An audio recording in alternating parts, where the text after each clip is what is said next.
তড়িৎ চুম্বকত্ব অধ্যায়ের আজকের আলোচ্য বিষয় বায়ো স্যাভার্ট সূত্র বা ল্যাপ্লাস সূত্র। এর মধ্যে আলোচিত বিষয়গুলি হল ভূমিকা। এই সূত্র দ্বারা তড়িৎ প্রবাহ দ্বারা সৃষ্ট চৌম্বক ক্ষেত্রের মান নির্ণয় করা যায়। অতি ক্ষুদ্র পরিবাহীর ক্ষেত্রে এই বায়ো স্যাভার্ট সূত্র বা ল্যাপ্লাস সূত্রের ব্যাখ্যা।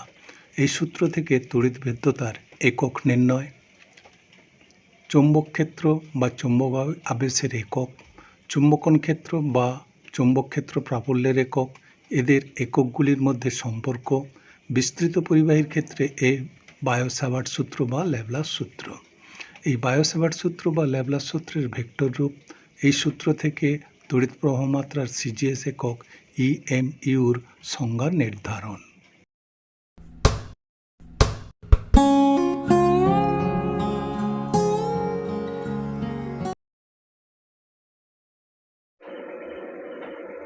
বায়ো স্যাভার্ট সূত্র বা ল্যাপ্লাসের সূত্র। আমরা আগে ওরেস্টেডের পরীক্ষা থেকে জানতে পেরেছি যে যখনই কোনো পরিবাহীর মধ্য দিয়ে তড়িৎ প্রবাহিত হয় তখন তার চারপাশে একটা চৌম্বক ক্ষেত্রের সৃষ্টি হয়। সেই চৌম্বক ক্ষেত্রকে আমরা ডিফাইন করি বলরেখা দিয়ে, এবং সেই বলরেখার অভিমুখও আমরা নির্ণয় করতে পারি। সেটা হচ্ছে ম্যাক্সওয়েলের কক্সপু নিয়ম অথবা ডান হাতের মুষ্টি নিয়ম দ্বারা আমরা ওই বলরেখার অভিমুখ জানতে পারি। এবং সেই বলরেখার উপরের কোনো বিন্দুতে চৌম্বক ক্ষেত্র প্রাবল্যের দিক কোন দিকে হবে, ওটা যদি বক্ররেখা হয় সেই বিন্দুতে তার স্পর্শক বরাবর হচ্ছে চৌম্বক ক্ষেত্রের দিক। তাহলে আমরা কারেন্টের দ্বারা সৃষ্ট চৌম্বক ক্ষেত্রের দিক জানতে পারলাম, এবং এবার সেই বিন্দুতে চৌম্বক ক্ষেত্রের মানটা কত সেটা কি করে জানা যাবে, সেটা জানার জন্য এবার বায়ো স্যাভার্ট সূত্র বা ল্যাপ্লাসের সূত্র দিয়ে আমরা এবার মান নির্ণয় করতে পারবো। তাহলে তড়িৎ প্রবাহ দ্বারা চৌম্বক ক্ষেত্র সৃষ্টি হয় জানতে পারলাম, চৌম্বক ক্ষেত্রের দিক জানতে পারলাম। এবার আমরা চৌম্বক ক্ষেত্রের মান জানবো এই সূত্রের সাহায্যে। তাহলে এখন সেটাই দেখা যাক। একটা ক্ষুদ্র পরিবাহীর ক্ষেত্রে ধরো ডেল্টা এল ক্ষুদ্র পরিবাহীতে আই পরিমাণ কারেন্ট যাচ্ছে, তার দরুন আর দূরে চৌম্বক ক্ষেত্রের মানটা কী হবে সেটা নির্ণয় করি। মনে করো এটা একটা পরিবাহী তার, আই পরিমাণ কারেন্ট যাচ্ছে, এর মধ্যে দিয়ে কারেন্ট গেলেই কী হবে, এর চারপাশে একটা চৌম্বক ক্ষেত্রের সৃষ্টি হবে। সেই চৌম্বক ক্ষেত্রের কোনো একটা বিন্দুতে একটা ক্ষুদ্র ডেল্টা এল অংশে কারেন্ট যাওয়ার দরুন এই এতটা দূরে এই বিন্দুতে চৌম্বক ক্ষেত্রের মানটা কত সেটা আমরা নির্ণয় করতে চাই। এখান থেকে এটা মনে করো আর দূরত্বে, আর এখানে ডেল্টা এল অংশের দরুন যে চৌম্বক ক্ষেত্রের সৃষ্টি হলো সেটাকে আমরা ডেল্টা ই ধরলাম। তাহলে এর মানটা কিসের উপর নির্ভর করে? এই চৌম্বক ক্ষেত্রের মানটা কারেন্টের সমানুপাতিক। কারেন্ট যত বেশি যাবে মানে চৌম্বক ক্ষেত্রের মানটাও তত বেশি হবে। আবার এটা এই ডেল্টা এল অংশের সঙ্গেও সমানুপাতিক। দৈর্ঘ্যটা যত বড় হবে এখানে চৌম্বক ক্ষেত্রের মানটাও তত বেশি হবে। আর দূরত্বের বর্গের ব্যস্তানুপাতিক। আর এখানে যে তড়িৎ প্রবাহের অভিমুখ আর হচ্ছে এখানে দূরত্বের অভিমুখ, এদের মধ্যে যে অ্যাঙ্গেল থিটা এর সাইন থিটার সমানুপাতিক হবে। এবার যৌগিক ভেদের নিয়ম অনুযায়ী এই চৌম্বক ক্ষেত্রটা এদের গুণফলের সঙ্গেও সমানুপাতিক হবে। এবার এদের মধ্যে একটা সমান চিহ্ন দিতে গেলে একটা কনস্ট্যান্ট ভেদ ধ্রুবক একটা গুণ করতে হবে। এটা হলো ক্ষুদ্র পরিবাহীর ক্ষেত্রে। এই কেটা নির্ভর করে কিসের উপর? এক হচ্ছে মাধ্যমের উপর, এই তারটা যেখানে আছে সেটার মাধ্যম যদি চেঞ্জ হয় এর মানটাও চেঞ্জ হবে। আর কিসের উপর নির্ভর করবে? একক পদ্ধতির উপর নির্ভর করবে। যদি সিজিএসে হয় কের মান একরকম, এসআই পদ্ধতি যদি হয় কের মান আরেক রকম হবে। এসআইয়ে শূন্য মাধ্যমে এই কের মান হয় μ0/4π, আর সিজিএসে শূন্য মাধ্যমে কে সমান 1 হয়। এই μ0টা কি? চৌম্বক ভেদ্যতা। μ0র মান হচ্ছে 4π × 10⁻⁻⁷ weber per ampere per metre বা henry per metre. Weber per অ্যাম্পিয়ারকে বলে হেনরি, হেনরি পার মিটার। এই ল্যাপ্লাসের সূত্র থেকেই মিউ জিরোর এককটা আমরা নির্বাচন করতে পারি।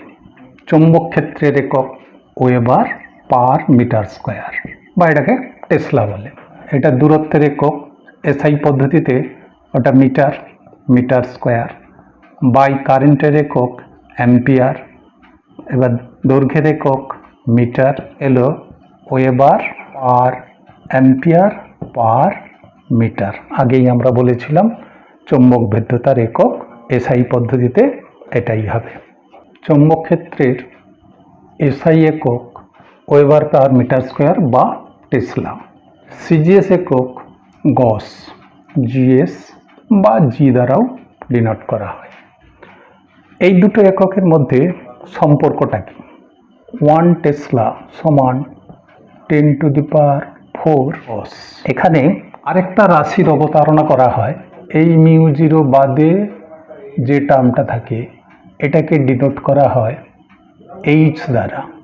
এই এইচের মানের উপর নির্ভর করে কোনো একটা মাধ্যমের চৌম্বক ক্ষেত্র কত হবে।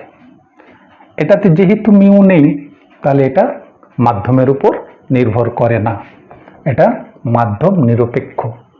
যে মাধ্যম আলাদা হলে মিউর মানটা আলাদা হয়। শূন্য মাধ্যমে মিউ জিরো, তার মানও বলেছি। এবার অন্য একটা মাধ্যমে সেটা মিউ, সেই মাধ্যমের মিউ গুণ করে দিলে সেই মাধ্যমে ওই বিন্দুতে চৌম্বক ক্ষেত্রের মানটা কত হবে সেটা পাওয়া যায়। তাহলে এটা একটা ফ্যাক্টর যেটা দিয়ে চৌম্বক ভেদ্যতাকে গুণ করলে ওই বিন্দুতে চৌম্বক ক্ষেত্রের মানটা পাওয়া যায়। এইটার নাম হয় চুম্বকন ক্ষেত্র বা চৌম্বক প্রাবল্য, ম্যাগনেটিক স্ট্রেংথ বা ইন্টেন্সিটি অফ ম্যাগনেটিক ফিল্ড। এই এইচের এসআই একক অ্যাম্পিয়ার পার মিটার, সিজিএস একক হচ্ছে ওরেস্টেড। এদের মধ্যে এবার রিলেশনটা কি? 1 অ্যাম্পিয়ার পার মিটার সমান হচ্ছে 4 পাই ইন্টু 10⁻³ ওরেস্টেড। এবার বিস্তৃত পরিবাহীর ক্ষেত্রে এই পি বিন্দুতে এই তারের মধ্যে দিয়ে কারেন্ট যাওয়ার দরুন কত চৌম্বক ক্ষেত্র সৃষ্টি হলো সেটা নির্ণয় করার পদ্ধতিটা কি হবে? ক্ষুদ্র পরিবাহী এই ডেল্টা এলটা খুব ক্ষুদ্র দেখাচ্ছে, এত বড় কিন্তু আরও ছোট।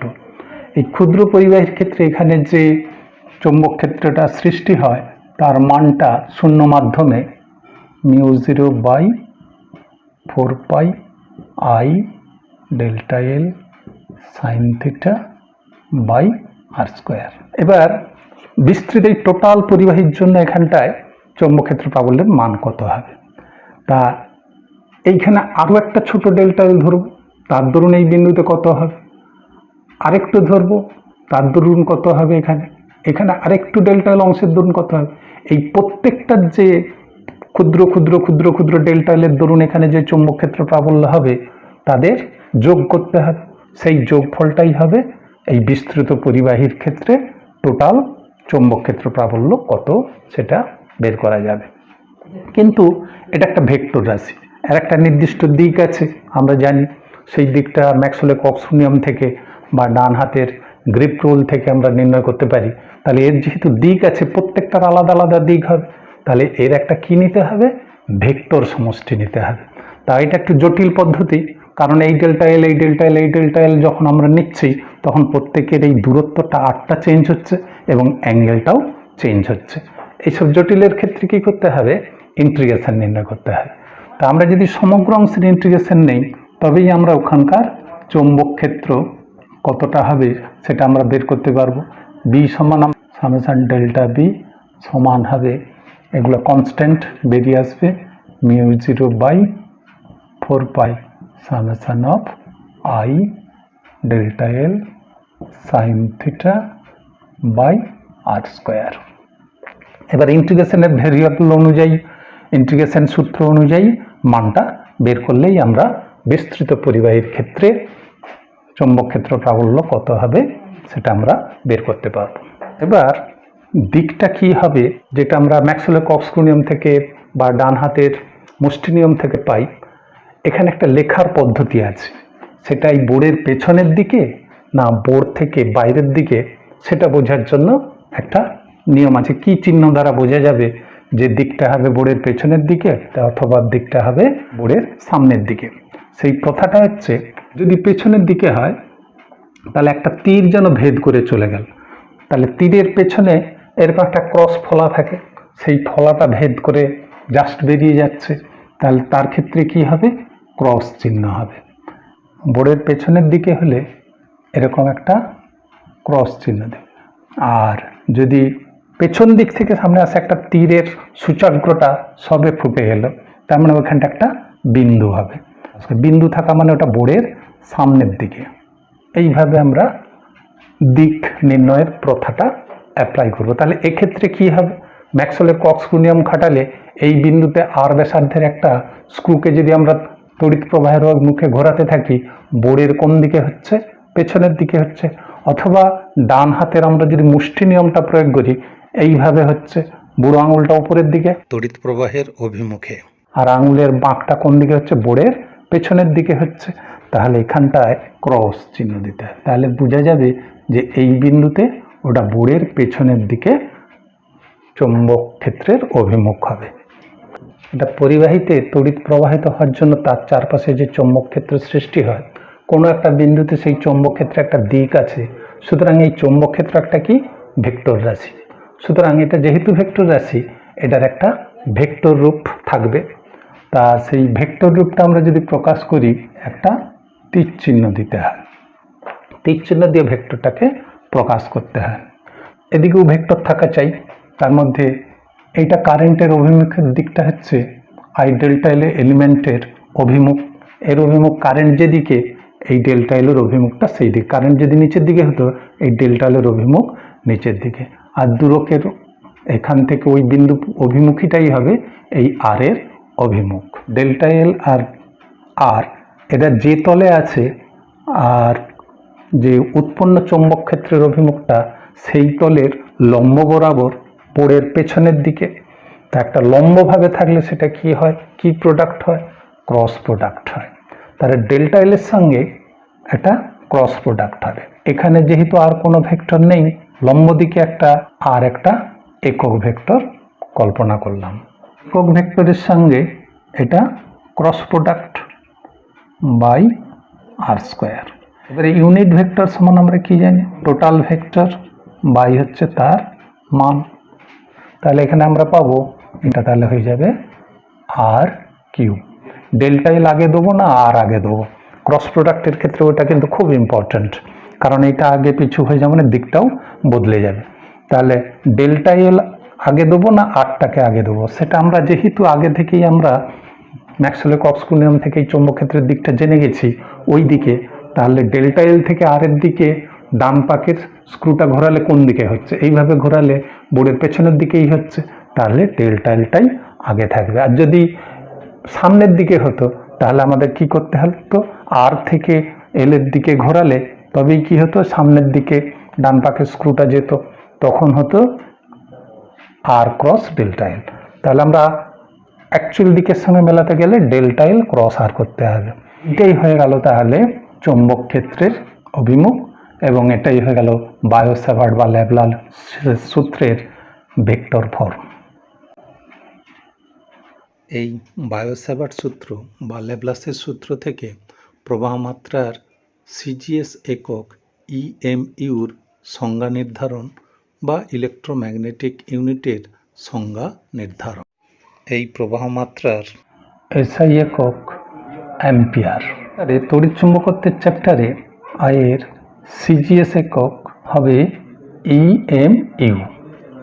তাহলে সেই ইএমইউ কতটা পরিমাণ কারেন্ট, সেটা আমরা এই ল্যাপ্লাসের সূত্র থেকেই পাব। ল্যাপ্লাসের সূত্র থেকে আমরা কি জানি?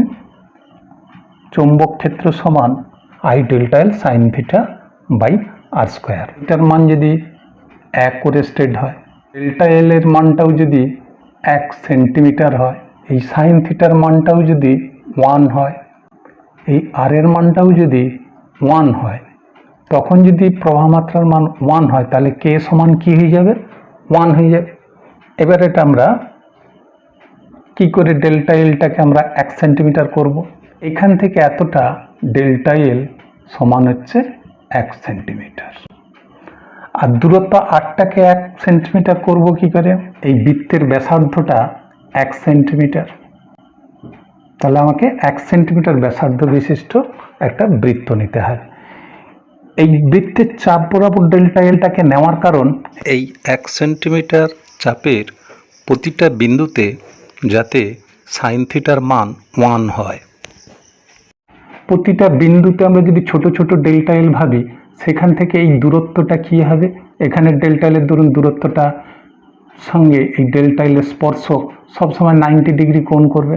যে কোনো বিন্দুতেই কি হবে? ডেল্টা এলের সঙ্গে এই আর দূরত্বটা সবসময়ই 90 ডিগ্রি কোণ করবে। আর সাইন 90 ডিগ্রি মানে 1। সেই জন্যই আমাদের সংজ্ঞায় এখানে বৃত্ত চাপের উপর 1 সেন্টিমিটার দৈর্ঘ্যের একটা ডেল্টা এল নিতে হয়েছে সাইন থিটাকে 1 করার জন্যে। এবং এই যে বাইরের যে তার দুটোতে কারেন্ট, এটাকে আমরা ঠিক এর ব্যাসার্ধ বরাবর নিতে হবে। নিলে কি হবে? এই তারের দরুন যে চৌম্বক ক্ষেত্র সৃষ্টি করবে সেটা 0 হবে। কারণ কি? এটার সঙ্গে এর অ্যাঙ্গেলটা কত? 0 বা 180 ডিগ্রি। তার ফলে কি হয়ে যাবে? সাইন 0 বা সাইন 180 ডিগ্রির মান কত হবে? 0 হবে। তার মানে এই তারের কারেন্টের দরুন কি হবে? সাইন থিটা 0 সমান সাইন 0 ডিগ্রি সমান 0 অথবা সাইন 180 ডিগ্রি সমান 0 হবে। সেই জন্য এটা ব্যাসার্ধ বরাবর এই তার দুটো নিতে হয়েছে। এবার ডেফিনেশন বলি। তাহলে 1 সেন্টিমিটার ব্যাসার্ধ বিশিষ্ট একটা বৃত্তে 1 সেন্টিমিটার চাপের পরিবাহীতে যে প্রবাহে কেন্দ্রে এক ওরেস্টেড চৌম্বক প্রাবল্য সৃষ্টি হবে, তাকেই এক ইএমইউ প্রবাহ মাত্রা বলা হবে। এ হলো ইএমইউর সংজ্ঞা। কি থেকে? বায়ো স্যাভার্ট বা ল্যাপ্লাসের সূত্র থেকে নির্ণয় করা গেল। Thank you for watching.